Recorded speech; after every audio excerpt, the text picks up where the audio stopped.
சதீஷ் ஐயா கொடுமுடியிலேருந்து வந்திருக்காங்க. ஐயா அவங்கள பேசும்படி கேட்டுக்கிறேன். திருச்சிற்றம்பலம். பாலும் தெளிதேனும் பாகும் பருப்பும் இவை நான்கும் நான் கலந்து உனக்கு தருவேன். கோலம் செய்துங்க கரிமுகத்து தூமணியே நீ எனக்கு சங்கத்தமிழ் மூன்றும் எல்லாம் அல்ல அருள்மிகு வடிவுடைய நாயுடன் நமர் பாண்டி கொடுமணிநாதர் திருவடிகளையும், எல்லாம் அல்ல சிவகாமி அம்மையுடன் நமர் கூத்தப்பெருமானுடைய திருவடிகளையும் மனமொழிமைகளால் வணங்குகின்றேன். இதுவரை யாரெல்லாம் எனக்கு ஜோதிடம் கற்றுக் கொடுத்தார்களோ அனைத்து குருமாருடைய திருவடிகளையும், என்னை இந்த உலகுக்கு அறிமுகப்படுத்திய போற்றுதலுக்கும் வணங்கக்கூடிய குருநாதர் திண்டுக்கல் சின்ராஜையாருடைய திருவடிகளையும் மனமொழிமைகளால் வணங்குகின்றேன். சிவா திருச்சிற்றம்பலம். எனக்கு அடியனுக்கு இந்த வாய்ப்பை கொடுத்திய அகஸ்தியர் ஜோதிட அறக்கட்டளை ரவி ஐயா அவர்களுடைய திருவடியை வணங்கி என்னுடைய உரையை ஆரம்பிக்கின்றேன். நண்பர்களே, நம்ம ஜாதகத்தில் ஜோதிடத்தை சித்தாந்தத்தோடு ஒப்பிட்டு பார்க்கணும். சைவ சித்தாந்தத்தோடு. வேத அங்கங்களிலே ஜோதிடம் ஒரு அங்கம் வேதபுருஷனுக்கு கண்களாக சொல்லப்படுகின்றன. வேதபுருஷனுக்கு கண்கள் ஜோதிடம் என்றால் மற்ற உறுப்புகளும் உண்டு. அப்போது வேத அங்கங்களிலே சைவ சித்தாந்தம் என்பது ஒரு முக்கியமான அங்கம். அடியேன் சைவ சித்தாந்தத்தை ஜோதிடத்தோடு இணைத்து இப்போ நூலாக எழுதிட்டு வர்றோம். அதை தான் இப்போ நான் உங்களுக்கு அதுலேருந்து ஒரு சின்ன ஒரு விஷயம் எனக்கு கொடுத்தது 10 நிமிஷம், இப்போ 5 நிமிஷம் ஆகிருக்கும். 5 நிமிஷத்தில் சொல்லி முடிக்கிறேன். சூரிய பகவான், இந்த சூரிய பகவானை ஆத்மகாரகன் என்று சொல்வோம் ஜோதிடத்தில். சூரியனுடைய தன்மை எப்பொழுதுமே விழிப்பாக இருக்கக்கூடிய கிரகம், கொதித்த தேகத்தை உடைய கிரகம், மஞ்சள் நிறமுடைய கிரகம், பித்தம் அதிகம் உடைய கிரகம் அப்படின்னு சொல்லுவோம். ஒளிக்கதிரில் செம்மை நிறம், ஆரஞ்சு நிறத்தை உடைய கிரகம் என்று சொல்வோம். வீரத்தன்மையும் சுறுசுறுப்பும் உடைய கிரகம். புகழ், வெற்றி, தலைமை பதவி, ஆளுமை, அரச செல்வாக்கு, நித்திய வருமானம், தொடர் வருமானம் இதை கொடுக்கக்கூடிய கிரகம் நம்ம சூரியனை சொல்லுவோம். இது அவர் தரக்கூடிய போகத்தை புகழ், வெற்றி, தலைமை பதவி, ஆளுமை, திறன், அரச செல்வாக்கு அப்படின்னு சொல்லுவோம். அவருடைய சுவை கார்ப்பு, குணம் குரூரமான குணம். இதைத்தான் நம்ம சூரியனுக்கு சொல்லுவோம். இந்த சூரியனுடைய தன்மையிலே முக்குணங்கள் என்று இருக்கு. சூரியனுடைய குணம் ராஜச குணம் அப்படின்ட்டு சொல்லுவோம். ஆனால் அவருடைய உபகுணம் சாத்வீகம். ராஜசமும் சாத்வீகமும் கலந்த குணம், முக்குண கலப்புன்னு நீங்கள் பஞ்சாங்கத்தில் பார்த்துருப்பீங்க. ஒவ்வொரு கிரகங்களையும் முக்குணங்களோடு ஒப்பிட்டு பார்த்தா தான் அந்த கிரகத்தினுடைய தன்மை எந்த வடிவத்தில் இருக்குது, அது என்ன தன்மையில் பலன் செய்ய போகுது, அது எப்படி இயங்க போகுதுங்கிறத நம்ம எடுக்க முடியும். இப்போது சூரிய பகவானுடைய உண்மையான குணம், ஒரு மன்னன் சூரிய பகவான் யார்? ராஜா. ராஜா எப்படி இருக்கணும்? எப்பவுமே கம்பீரமாக இருக்கணும், கெத்தாக இருக்கணும். ராஜா எப்படி இருக்கணும்? கம்பீரமாக இருக்கணும், கெத்தாக இருக்கணும்.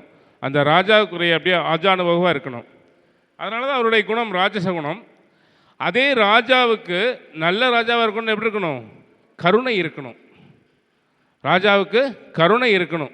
அதனால தான் ஆழ்வார் பாடும்போது பச்சை மாமலை போல் மேனையும் பவளவாய் கமல செங்கன் அச்சுதா அமரரேரே ஆயர்தன் கொழுந்தே என்று பாடினார். நம்ம எல்லாம் காக்கக்கூடிய பெருமான் திருமால். அந்த திருமாலை ஆயர்தன் கொழுந்தே என்று பாடினார். ஏன் கொழுந்து? மரத்தினுடைய கொழுந்து. என்றைக்குமே வேற புழு கடிச்சதுன்னா கொழுந்து வாடிடும். மக்கள் எல்லாம் வேர், அரசன் கொழுந்து. அப்போது ஒரு ராஜா எப்படி இருக்கணும்? மக்களுக்கு ஏதாவது துன்பம்னா அவனுடைய முகம் வாடிடணும். சூரிய பகவானும் அதே போல தான். நமக்கு ஒரு துன்பம் வந்தால் ஃபஸ்ட்டு ஆத்மா தான் வாடுது. அப்போ அந்த சூரிய பகவான் அவருக்கு சாத்வீக குணம், உபகுணம், ராசசம் முதன்மை குணம். இப்போது இந்த சூரிய பகவான் தனிச்சு யோகத்தை செய்ய மாட்டாருங்க. எங்காவது, அதாவது நீங்கள் பஞ்சபூத கிரகங்கள் என்று சொல்லக்கூடிய கிரகங்கள் தனித்து யோகத்தை செய்யும். ஆனால் சூரிய பகவானை பொறுத்தவரையிலும் ஒளிக்கிரகங்களான சூரியனும் சந்திரனும் தனித்து யோகம் செய்வதில்லை. ஏன்? சூரியன் அப்படிங்கிறது ஆத்ம தேகம். நம் உடம்பு 5 வகையான சரீரங்களால் ஆனது. ஆத்ம சரீரம், விஞ்ஞான சரீரம், மனோசரீரம், அதுக்கடுத்தது வாயுக்களாலான காற்று சரீரம், அதுக்கடுத்தது ஸ்தூல சரீரம். இந்த நம்ம கண்ணில் பார்க்கக்கூடிய உடம்பு 5 வகையான சரீரங்களால் ஆனது. இதில் ஆத்ம சரீரத்தை சொல்லக்கூடிய கிரகம் சூரியன். இந்த ஆத்ம சரீரம் அப்படின்னு சொல்லக்கூடிய அந்த ஆத்மானுடைய தன்மை தான் சூரியன். அதனால தான் ஒரு அரசியல் தலைவன் அப்படின்னா சூரியன் வலுவாக இருக்கணும். சூரியனுடைய வலுவை வச்சு தான் அவன் தலைமை பண்புக்கு போக முடியும். ஏன்? நாம் எல்லாருமே ஒரு தீப்பொறிங்க. நம்ம எல்லாருமே ஒரு தீப்பொறி, ஒரு துளி ஆத்மா. இந்த ஆத்மாவில் தலைமை ஆத்மாவை எது இருக்க முடியும்னா, எந்த ஆத்மா பலம் பெற்றிருக்கோ அந்த ஆத்மா தான். அந்த ஆத்மா சொன்னால் மற்றவங்க கேட்பாங்க, இல்லைன்னா கேட்க மாட்டாங்க. அப்போ ஒரு ஜாதகத்தில் சூரியன் வலுப்பெற்று இருக்கணும் ஒரு தலைமையில் இருக்கிறது அப்படின்னா. அவங்க தான் தலைமையாக இருக்க முடியும், தலைமையை காப்பாற்றிக்க முடியும். செவ்வாய் வலுப்பெற்றாலும் தலைமை இருக்கும், ஆனால் அங்கே அடிதடி சண்டை தான் இருக்கும். ஆனால் சூரியன் வலுப்பெற்றா அங்கே தலைமை பண்பு கட்டாயம் இருக்கும். அதில் சிவராஜ யோகத்தை பற்றி சொல்லிட்டு முடிச்சிடுறேன் ஒரு 2 நிமிஷம். இந்த சிவராஜ யோகத்துக்கு உதவி செய்கிறது குரு. இந்த குரு அப்படிங்கிறது யாருன்னு கேட்டிங்கன்னா, நம்முடைய உடம்பில் கஞ்சுக சரீரம், அதாவது விஞ்ஞான சரீரம், இறைவனுடைய பேரருள். நம்முடைய ஜாதகத்தில் 9ஆம் பாவகம் பாக்கியம். இதுதான் நம்ம உடம்பில் கஞ்சுக சரீரம், விஞ்ஞான சரீரம் பேர். இந்த 9ஆம் பாவகம் சித்தாந்தப்படி எதை கொடுக்குது அப்படின்னா, காலம், நியதி, கலை, வித்தை, அராகம் என்று 5 தத்துவங்களை இந்த 9ஆம் பாவகம் நமக்கு கொடுக்குது. அதைத்தான் பாக்கியஸ்தானம்னு சொல்கிறோம். 9ஆம் பாவகம் ஒருத்தருக்கு ஏங்கலை அப்படின்னா நம்ம வாழ்க்கையில் எதுவுமே உரித்த காலத்தில் நடத்தி கொள்ள முடியாது. 9ஆம் பாவகம் கெட்டு போச்சுன்னா நம்ம நினைச்சது எல்லாமே தடையாகும், எதையுமே நடத்திக்க முடியாது. ஏன்னா இன்ன காலத்தில், காலம், நியதி, இறைவன் நியமித்த இன்ன நியமப்படி, காலம், நியதி, கலை, அந்த ஒரு செயலை செய்வதற்குண்டான அறிவு, அதுதான் கலை. அந்த அறிவை கொடுத்து, அராகம் தூண்டுதல், அந்த தூண்டுதலை கொடுத்து, வித்தை செயல்பாடு அதை கொடுத்து நமக்கு அந்த செயலை முடிச்சு வைக்கிறார். யார்? குரு.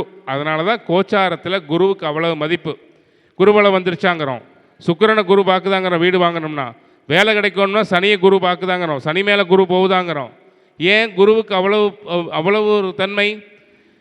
அவர்தான் நம்முடைய எந்த செயலுக்கும், எவ்வளவு பெரிய மனிதனுக்கும் இறையருள் தான் ஒரு செயலை முடித்து வைக்கும். அந்த இறையருளை சுமந்து வரக்கூடியவர் குரு பகவான். அந்த குரு பகவான் சூரியனை பார்க்கணும்.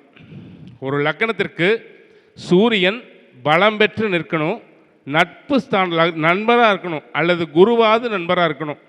இவர்கள் யாரோ ஒருவர் ஆட்சி, உச்சம், நட்பு, வர்க்கோர்த்தமம், திக்பலம், இது ஏதோ ஒரு வகையில் பலத்தை பெற்று, ஏதோ ஒரு வகையில் பலத்தை பெற்று சூரியன் குரு தொடர்பு பெற்றால் அவங்களுக்கு உயர்ந்த யோகம் என்று சொல்லக்கூடிய சிவராஜ் யோகத்தை கொடுக்கும்.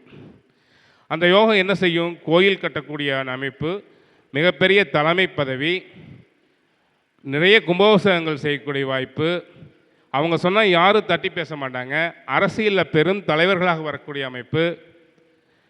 அப்போது அந்த ஆத்மாவுக்கு சாத்வீகத்தையும் கொடுத்து, உயர் பண்புகளையும் கொடுத்து, உயர் ஒழுக்கத்தையும் கொடுத்து, எல்லாருக்கு மத்தியில் ஒரு முதன்மையான மனிதனாக நிற்கக்கூடிய யோகத்தை கொடுக்கக்கூடிய சிவராஜ் யோகம்.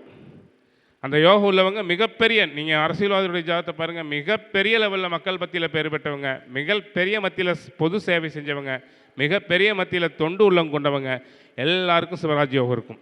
ப்ளஸ் தர்மகர்மாதிபதி யோகம் இருக்கும். சிவராஜ் யோகம், தர்மகர்மாதிபதி யோகம் இருக்கும். இது இல்லாமல் அவங்க செய்ய முடியாது. அப்படிப்பட்ட உயர்ந்த யோகத்தை தரக்கூடியவர் சூரிய பகவான். அந்த சூரிய பகவானுக்கு துணை செய்யக்கூடியவர் குரு. குருவோட பார்வை இல்லைன்னா சூரியனுக்கு என்ன ஆகும்? அகந்தை வந்துடும். 23ஆம் புலிகேசி மாதிரி ஆயிரும். மன்னனாக இருந்து என்ன பண்ணுறது? லகட பாண்டிகளான்னு சொல்ல வேண்டியது. அப்புறம் ஆச்சுங்களா? அப்போது சூரியன் தனித்து நிற்கும்போது பலன் இல்லை.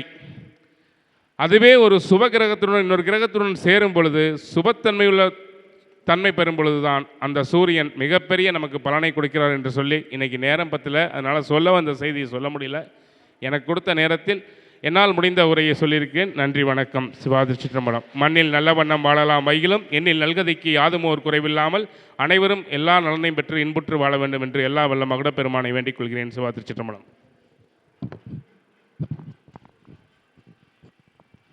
அகத்தியர் ஜோதிட வித்தியாலய அறக்கட்டளை சார்பில் அலட்சமைக்கு வந்து ஐயா வந்து அருமையாக கொடுத்த 10 நிமிஷத்துக்குள்ளே சுருக்கமாக ரத்தன பயணமாக சொல்லியிருக்காங்க. அது பாராட்டு விதமாக மீண்டும் ஒரு கரகோஷத்தை கொடுக்கும்படி கேட்டுக்கிறேன். பொன்னாடை போத்து விதமாக ஏபி ஆறுமுகம் ஐயா அவங்க பொன்னாடை போத்தி கௌரவிக்குமாறு கேட்டுக்கிறேன்.